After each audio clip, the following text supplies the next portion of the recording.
এক গ্রামে এক বট গাছ ছিল। মাঝরাত হওয়াতে কিছু গ্রামের লোকেদের একটা ডালে এক মহিলাকে চিত হয়ে শুতে দেখা যেত। গ্রামের লোকেরা ওকে দেখেই ওখান থেকে ভয়ের চোটে পালাতো। সব গ্রামের লোকেরা মানত যে ওই মহিলা কোনো সাধারণ মহিলা নয়, ও এক শাকচুন্নি যে গাছে থাকে। ওই এলাকাতে ওই শাকচুন্নির ভয় এত বেড়ে গেছিল যার জন্য লোক ওখান থেকে বাড়ি খালি করে যেতে থাকছিল। আরে দেখো, সবাই এই এলাকাটাকে খালি করে যাচ্ছে। আমার মনে হয় আমাদেরও এখানে থাকা উচিত না। যদি কোনোদিন ওই শাকচুন্নি গাছ থেকে নিচে নেমে আসে তো আমাদের লাশও পাওয়া যাবে না। আরে তুমি কি পাগল হয়ে গেছো? কোনো শাকচুন্নি হয় না, এইসব গ্রামের লোকেদের মনের ভুল। আরে আপনার মাথা তো খারাপ হয়ে যায়নি? অনেক গ্রামের লোকেরা নিজের চোখে শাকচুন্নিকে গাছে শুতে দেখেছে। আরে ইয়ার, আমি এখন এর মনের ভুলের সমাধান কি করে করি? আচ্ছা ঠিক আছে, আমাকে একদিনের সময় দাও, আমরা কাল এখান থেকে ঘর খালি করে চলে যাব। তারপর রাত হওয়াতে ওই এলাকাতে শুধু ওরা দুজনই বেঁচে ছিল।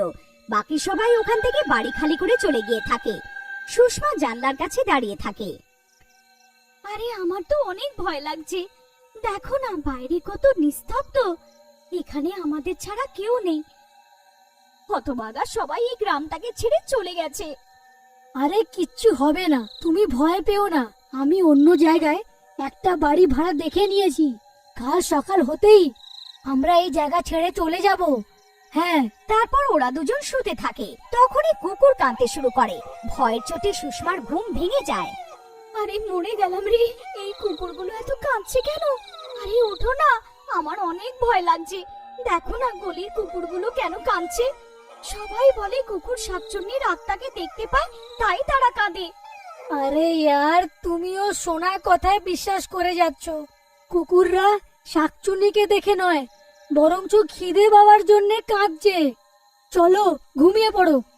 তারপর এই বলে বাল্লু শুয়ে পড়ে, কিন্তু সুষমার ঘুম পায় না। ও কারোর চিৎকার আর গর্জনের আওয়াজ পায়। সুষমা জানলার কাছে গিয়ে বাইরের দিকে তাকায় তো সে গাছে কোনো মহিলাকে চিৎ করে শুতে দেখে। ওর শাড়ি গাছ থেকে নিচে ঝুলেছিল, আর তা দেখে সে খুব ভয় পেয়ে যায়। আরে তাড়াতাড়ি ওঠো, দেখো সেই হলো যেটার ভয় ছিল।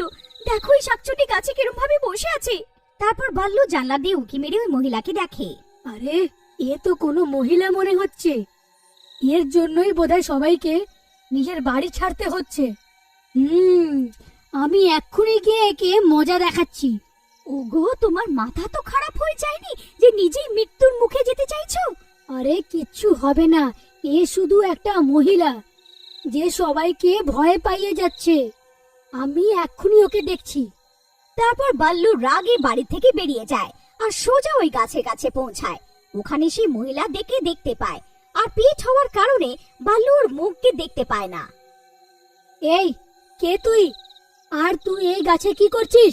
হ্যাঁ, তোর জন্যে এখানে সব লোকেদেরকে নিজের নিজের বাড়ি ছেড়ে যেতে হচ্ছে। ব্যাস, এখন অনেক হয়ে গেছে।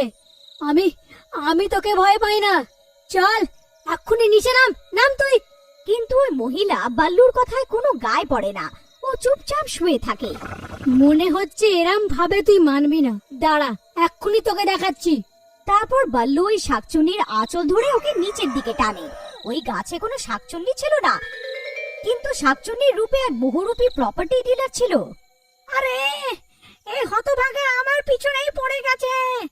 এই হতভাগা, এ কি করছিস তুই? কেন আমার কাজে জল ফেলে দিচ্ছিস? আরে আরে ছাড় আমাকে হতভাগা, ছাড় ছাড় আমার আঁচল ছাড়। এই শাকচুন্নি, আজ আমি তোকে ছাড়বই না। আজ তোকে আমি গাছ থেকে নামিয়েই ছাড়বো। এখন কি করি? এ যদি আমার সত্যি ব্যাপারে জেনে ফেলে তো এ তো পুরো গ্রামের লোককে বলে ফেলবে রে। না না, আমি একে আমার আসল রূপের ব্যাপারে জানতে দিতে পারবো না। তারপর লোকটা শাড়ির আঁচল ধরে ওকে জোরে উপরের দিকে টানতে থাকে, আর কিছুক্ষণে বাল্লু গাছের উপরে টেনে নেয়। গাছে পৌঁছে বাল্লু ওই শাকচুন্নির আসল রূপ জানতে পারে। আরে তুই, এ কিভাবে হতে পারে? আচ্ছা, তো তুই এক ছদ্মবেশী যে লোকেদের শাকচুন্নি হয় ভয় পাওয়াচ্ছিলিস। তারপর ওই লোকটা বাল্লুর মুখে ওড়না ছেড়ে বাঁধে যাতে বাল্লু চিৎকার না করতে পারে। অন্যদিকে বাল্লুকে গাছের উপরে টানতে দেখে সুষমা ভয় পেয়ে যায়। হে ভগবান, এই শাকচুন্নি তো ওকে গাছের উপরে টেনে নিল, এখন কি করি? তারপর সুষমা দৌড়ে গ্রামের প্রধানের কাছে যায় আর প্রধানকে ওই ঘটনার বিষয়ে বলে। এখন তো অনেক হয়ে গেছে, আজ পর্যন্ত ওই শাকচুন্নি কারোর উপরে আক্রমণ করেছিল না, এখন আমাদের এই গাছটার কিছু না কিছু করতেই হবে। তারপর প্রধান কিছু গ্রামের লোককে নিয়ে ওই গাছের কাছে যায়। দেখুন প্রধান, ও এখানেই দাঁড়িয়ে ছিল, তখনই ওই শাকচুন্নি ওকে উপরের দিকে টেনে নিল। তারপর সব গ্রামের লোকেরা উপরের দিকে তাকায়, কিন্তু গাছটা অনেক ঘন হওয়ার কারণে কেউ কিছু দেখতে পায় না। ওই উপরে গাছে ওই বহুরূপী লুকিয়ে বসে থাকে ও বাল্লুকে গাছ দিয়ে বেঁধে রাখে। বাল্লু চিৎকারের অনেক চেষ্টা করে, কিন্তু মুখে কাপড় বেঁধে রাখার কারণে সে কাউকে তার আসল রূপ বলতে পারে না। হতচ্ছাড়া, দেখ তোর জন্য কি হলো। আজ অব্দি ভয়ের চোটে কেউ গ্রামের লোক এখানে আসার সাহস করতো না। আমার ধারণা ঠিক কাজ করছিল, সব গ্রামের লোকেরা এই এলাকা ছেড়ে যাচ্ছিল, আর আমি এদের সবার জমিটাকে কম দামে কিনতে পারতাম, কিন্তু তুই সব শেষ করে দিলি। এখন চুপচাপ এখানে বসে থাক, না হলে তোর গলা কেটে নিচে ফেলে দেব। আমাকে কিছু না কিছু করতেই হবে, যাতে গ্রামের লোক এখান থেকে পালিয়ে যায়। তারপর ওই বহুরূপী স্পিকারে শাকচুন্নির ভয়ানক আওয়াজ বাজাতে থাকে।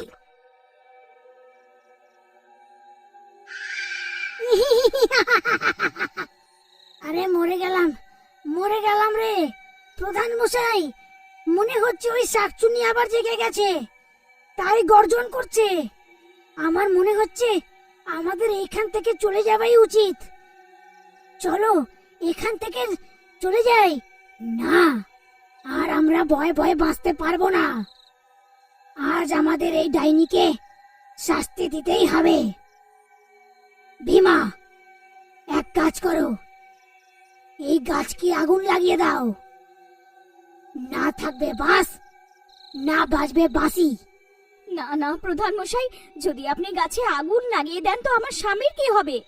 বাল্লু এখন অবধি মরে গিয়ে থাকবে, ওই শাকচুনি এখন অবধি ওকে খেয়ে ফেলে থাকবে। ওর বাঁচার আর কোনো আশা নেই এখন। আরে মরে গেলাম রে। এই হতচ্ছাড়া গ্রামের লোকরা তো গাছটাকে আগুন লাগাতে চাইছে, এখন কি করি? তখনই এইসব শুনে বাল্লু ছটফট করে। তারপর বহুরূপিয়া ওর মুখ থেকে ওর কাপড় সরিয়ে দেয়। আরে হতচ্ছাড়া ছদ্মবেশী, তুই আজ বাঁচতে পারবি না। আজকে তোর আসল রূপটা সবার সামনে এসেই যাবে। আরে ভাই, আমার আসল রূপ তখন আনবে যখন জ্যান্ত বাঁচবে। গ্রামের লোক তো এই গাছকে আগুন লাগাচ্ছে। তখনই ভীমা গাছটাকে আগুন লাগিয়ে দেয়। আরে আরে আরে মরে গেলাম রে। আরে হতভাগারা দাঁড়াও। আরে আরে আরে মরে গেলাম রে। আরে বাবারে। আরে আরে গ্রামের লোকেরা থামো, এইখানে কোনো শাকচুন্নি নেই। আমি তো শুধু শাকচুন্নি হবার নাটক করছিলাম, যাতে ওদের জমি কম দামে কিনতে পারি। আরে বাবা, আরে মরে গেলাম রে। আরে আরে হতভাগারা, তাড়াতাড়ি আগুন নেভাও, না হলে আমি বাঁচতে পারবো না।